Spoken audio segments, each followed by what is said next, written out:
Hello, everybody. Welcome to episode 3 of Meet the Devs. I'm Carl Quinton, your host again today, the production director of CGA. Today we have Alexey of Beat Shapers, and he's going to be joining us. So welcome, Alexey. Hi. It's good to see you. And thank you very much for coming on the show with me today. And so let's just start off with a little bit about yourself. Can you just tell me, where you got started in the industry, like how you got personally interested in technology and video games and stuff? Oh, it was a long time ago. I was born actually in Siberia, in the middle of Russia, and a very small town, and we don't really have access to computers, to be honest. My father, he's have a space modeling club, and he brought me to a competition, and it was Kiev 1989, and he got a friend who actually make computers, ZX Spectrum, and he gifted one to me, and this is how it started. So I got only one game. It was Helicopter Simulator, but we played it a lot, and then we got a lot of cassettes with different games, and we played everything basically, and it was all new for me. In our territory, it's only like personal computer, not much consoles, right? Unfortunately, and Spectrum probably is the biggest one, the biggest machine here. And after we played all the game, we decided, okay, we might make some games as well. And we have like programming manual, and we started do the games. And probably the first game we made in 1992, like 3D maze, something. It was interesting. But the cool thing, the elder guy from like high class, they have even better like computer lab, and they made way better games. But about how old were you when this was going on? How old were you when you were making this maze game and stuff? Oh, I think it's 8. So it was like 14. 15. Okay. Yeah. So a young teenager, super interested in technology, as many other people probably were at that age, and you were starting to program your own video games and stuff on a computer that you were given. Yeah. Very cool. So at what point did you move from that small town in Russia to a university, or did you go to a big company? It's usually because usually my parents, my father, he's a pilot. He was sent back in USSR. They sending you to work like 10 years in somewhere, and he was sent to this Norse town. And after that, I finished school, and we moved to Kiev. Okay. So you moved to Kiev with your family then? Yeah. I see. So you started Beat Shapers in 2009. What kind of prompted you to take that leap of creating your own company and that risk and everything? Well, it's probably the bad management from my previous bosses. So I have previous companies. I always tend to help like my bosses to do more. But I worked in the first Ukrainian company. I joined them in 1998.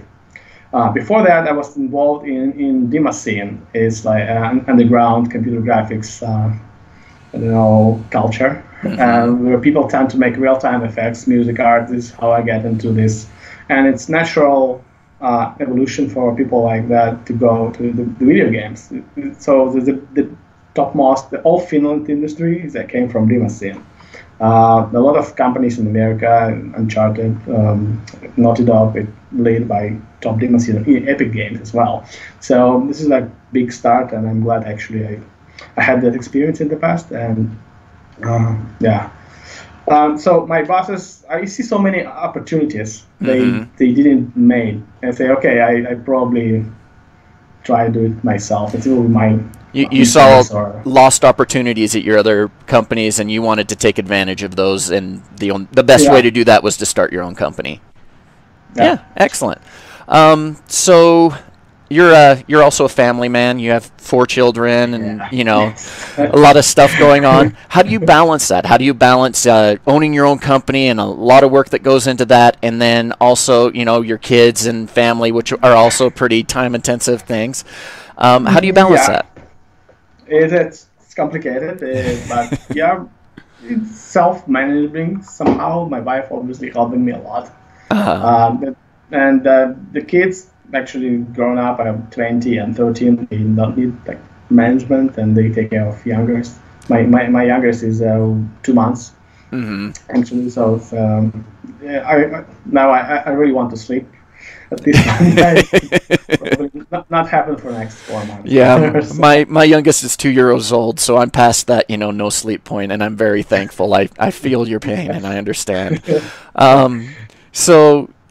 So having a supportive family and stuff has been really good. What advice would you give somebody who's in the video games industry that's looking to start their own family? What advice would you give them? Don't be afraid. This is not too scary as it looks like. It's not the end of the world. Yeah, absolutely. Oh, it was in the beginning. It is, but I mean, what I thought, what I have to do? I'm pregnant. Oh my God! What's next?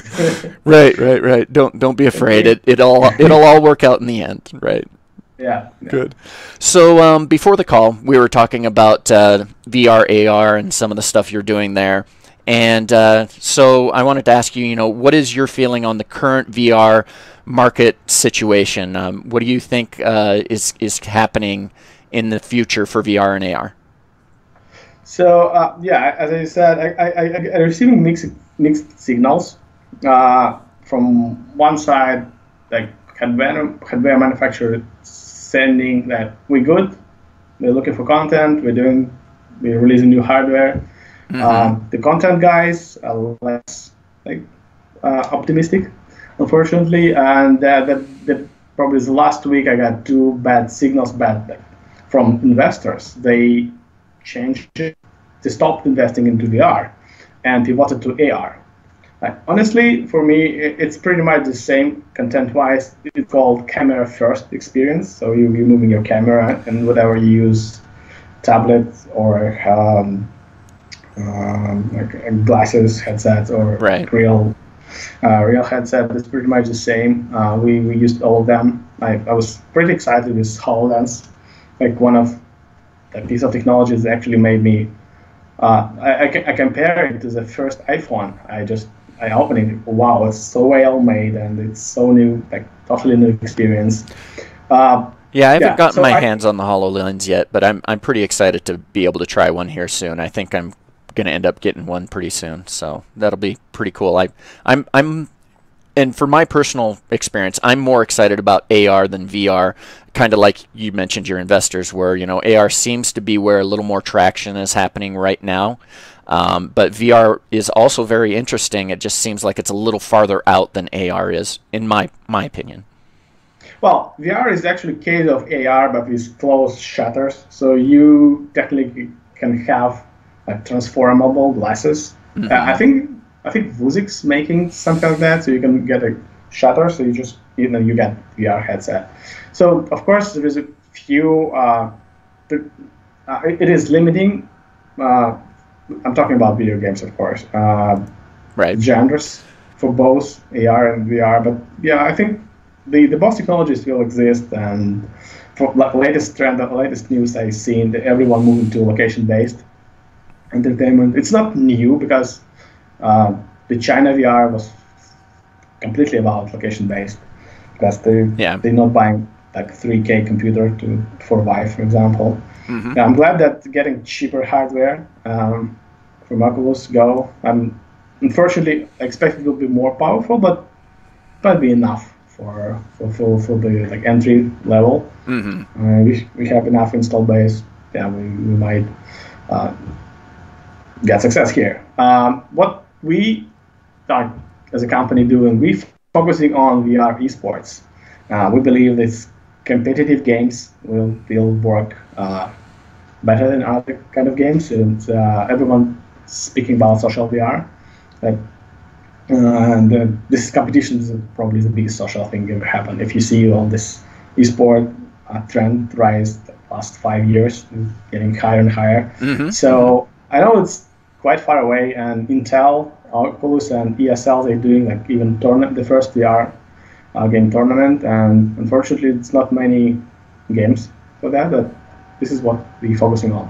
Okay. But we're not limiting ourselves with VR, AR as well, in our point of interest. We actually released ARcade game, the small experience, and as a test, because we never worked with Apple before, and it was some issues because they launched new store and a lot of stuff happening there. But we have more games coming. We will see. We're just trying to find the right time and maybe the right partner. Okay, so you're still pretty bullish on the market, and you're moving forward with developing content and stuff. So that's really good to hear.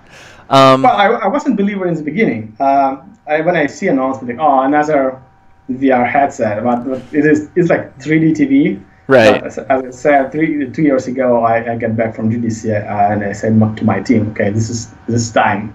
So now or never. And last 2 years we actually developed a lot of games experience. So we just locked ourselves and say focus on VR, AR, and we made like 6 titles.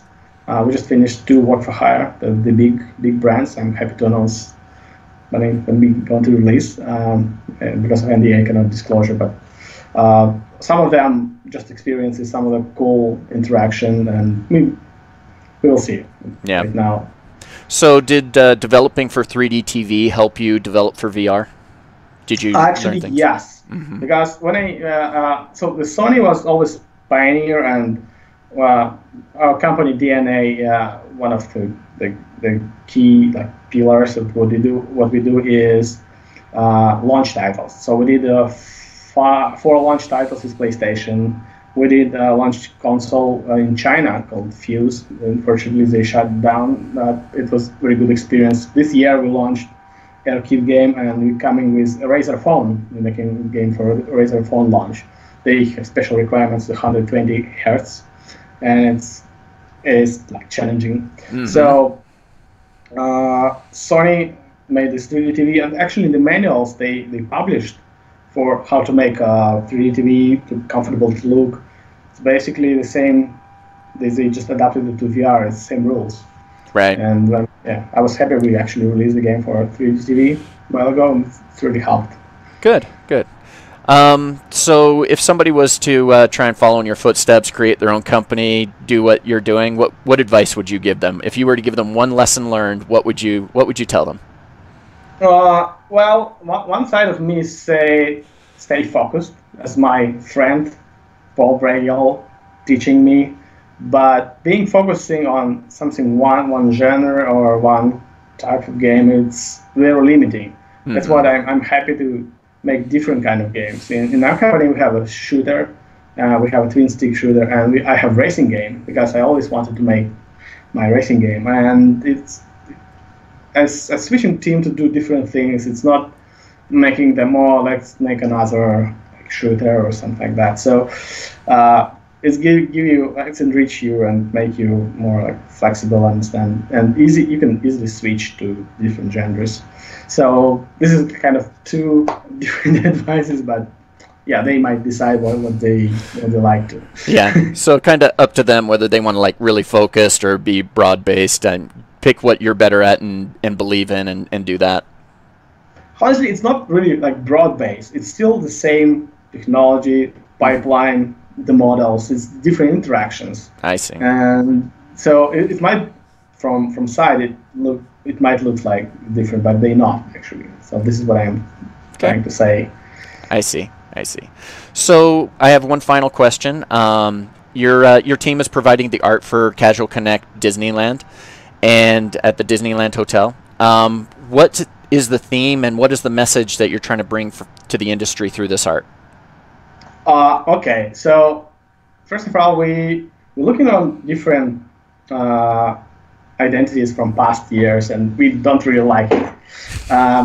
In terms of what it's about, they're all different every time, and most of them just made for just made, and we decided, okay, let's try to deliver something.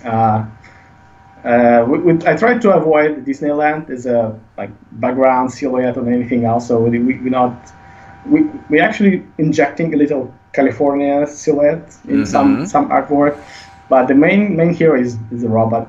We're trying to make it visible from like Facebook feed on a very vivid.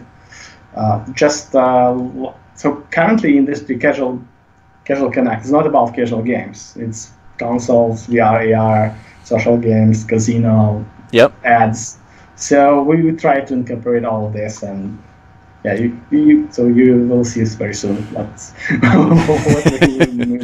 Yeah, I'd love to share it very soon. We'll put it on our Facebook page here, and it's up as a header, and it's on the badges, and it's on the theme for the directional signs, and yeah. So we really appreciate you and your team taking the time to make that art, and I'm very much looking forward to it incorporating that message that Casual Connect's about, all sorts of games now all across the spectrum of the industry. So we appreciate that theme.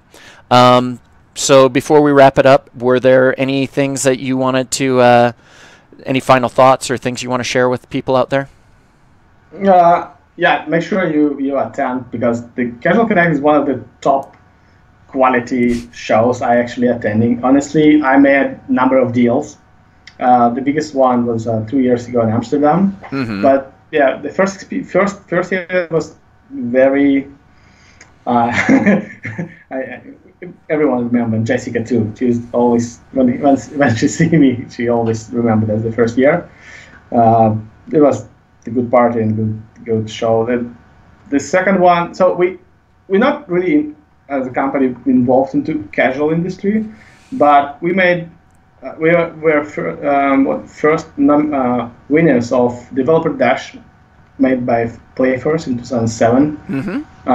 We got money. Unfortunately, didn't finish the game, and unfortunately, because the similar game was like super big hit in a couple of years after. But yeah, this is what it is. It was profitable for us, and yeah, it was a very good experience.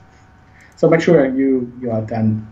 Well, I appreciate that vote of confidence, and thank you so much for coming on our show today, and I will likely see you in Disneyland, and have a great evening. Yeah, thank you. Okay, bye-bye. Bye.